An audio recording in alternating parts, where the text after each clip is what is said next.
Hi everybody, tonight's video is going to be mostly review for us, some topics that we encountered either in algebra or geometry. And we're just going to go through some examples using the coordinate plane, kind of explaining that, what the different pieces and parts are, and then also going over some examples with the distance formula, midpoint formula, and then an application of the distance formula. So first things first, let's start off with the coordinate plane, and let's just kind of label the different parts of it. So the basic parts, the two that make up the coordinate plane, are our x-axis and our y-axis. So the x-axis here goes horizontally, and the y-axis goes vertically. And as we move up, the y-axis is positive. As you move down, that y-axis is negative. As you move to the right, you get positive values on the x-axis, and as you move to the left, you get negative values on the x-axis.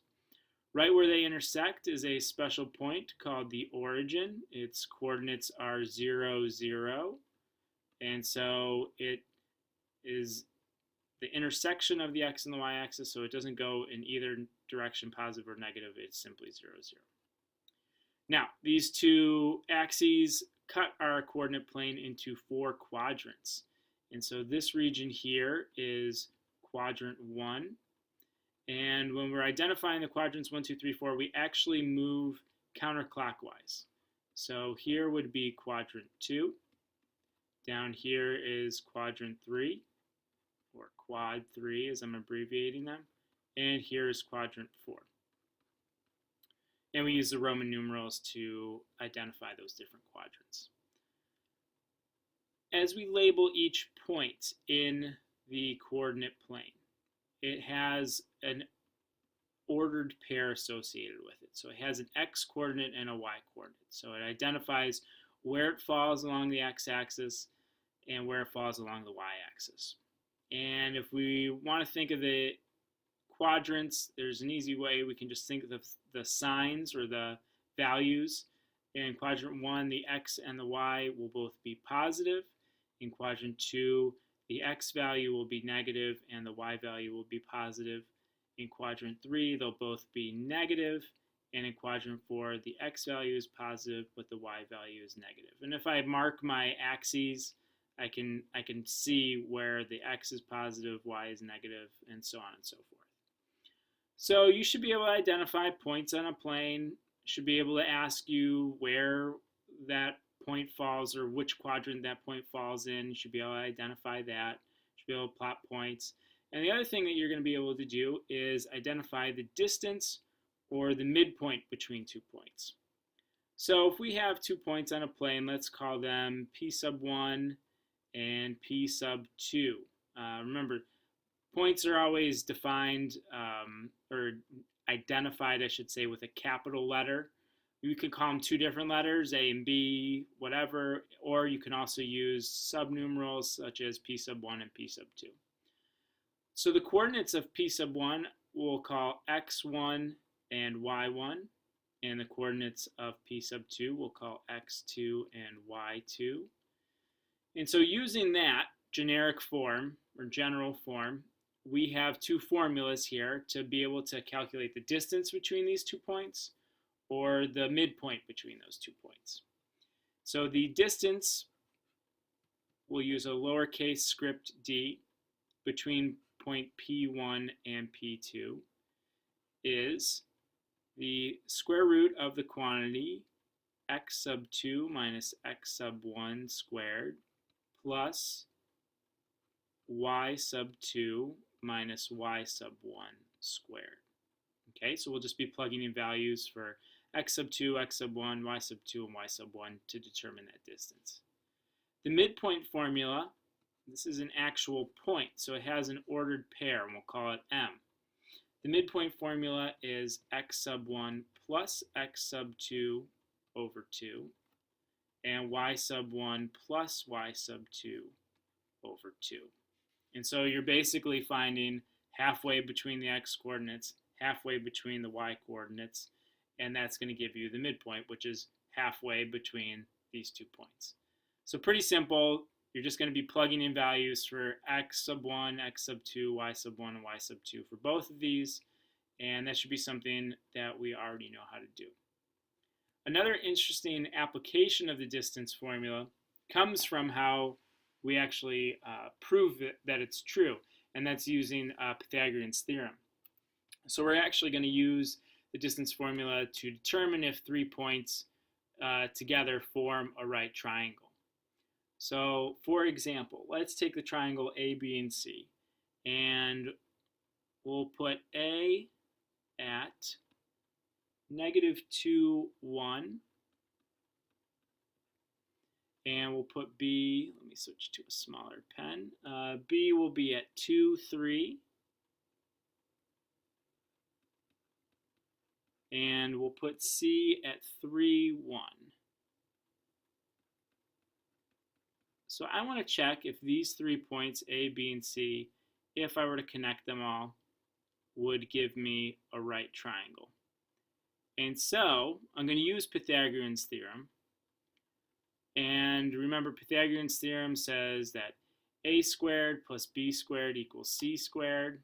Write that up here, where a and b are the sides of a triangle and c is the hypotenuse of a triangle. So I want to check and see if the squares of two sides equal the square of the hypotenuse. So first of all, we're going to think of these three sides. We're going to say that AB, we're going to call that A, and BC, we'll call that B, and then AC or CA, we'll call that C. Because if I'm looking at this triangle, it looks like C is probably the hypotenuse. So it would be across from B. So that would be, I want to see if that's my right angle right there. So I want to figure out what A is, what B is, what C is, using the distance formula between these points. And then I want to take those values, take their squares, and see if it makes this statement true, A squared plus B squared equals C squared. So first of all, let's find the distance between A, B, or in this case, we're calling that A. So that's the square root of x sub 2 minus x sub 1. So if that's the case, I'm going to call this x sub 1, y sub 1, and we'll call that x sub 2, y sub 2. All right, so I have the square root of 2 minus -2, quantity squared, plus 3 minus 1, quantity squared. So I get the square root of 2 plus 2, that's 4, quantity squared, plus 3 minus 1, that's 2, quantity squared.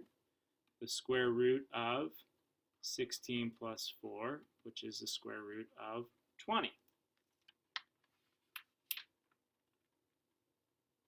I can simplify that if I want to 2 radical 5.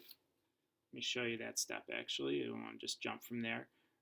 We simplify our radicals. Remember, we can break this apart. Is there a square root within there? So there's the square root of 4 times 5. That's how I can break apart 20. I can write it as its factors, 4 times 5. And 4 is a square root. So when I break that apart as the square root of 4 times the square root of 5, the square root of 4 is 2. And I can just leave that as 2 radical 5. Okay, so that's the distance between point A and point B. Okay, I'm going to now erase this because I had labeled those x2, y2 just for finding the distance A. So now if I want to find distance B here, I will use this as my x1 and y1, and this as my x sub 2, y sub 2.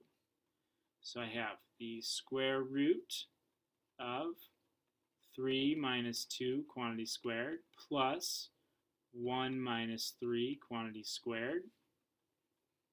Let's move this down to give us some room. The square root of 3 minus 2 is 1 squared, plus 1 minus 3 is -2, quantity squared. So the square root of 1 squared, which is 1, plus -2 squared, which is 4. And that's the square root of 5. That doesn't simplify at all. I can't break that down. Factors of 5 are just 1 and 5. All right, so now I have A, I have B, and now I need to determine C. So let's erase these, and I'll pick a new color. Let's do green. So now I need to find C. I'm going to call this x sub 1, y sub 1. I'll call this x sub 2, y sub 2 to find that distance.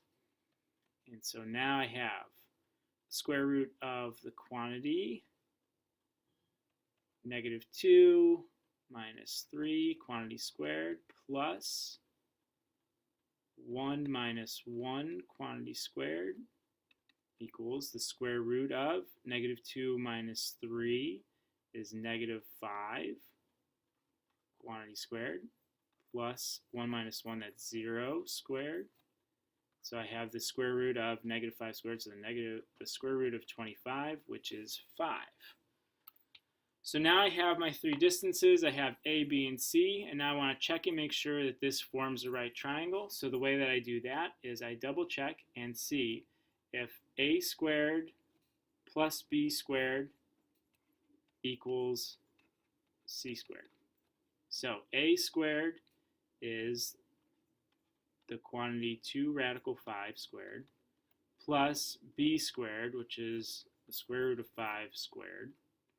And I want to see if that equals C squared, which is 5 squared. So when I square this, I'm squaring each individual term inside the parentheses there. So that's 2 squared, which is 4, times the square root of 5, which is 5, being squared, plus the square root of 5 squared is 5, equals 5 squared, which is 25. Let's check and make sure that's true. 4 times 5 is 20. 20 plus 5 does equal 25. So yes, that checks.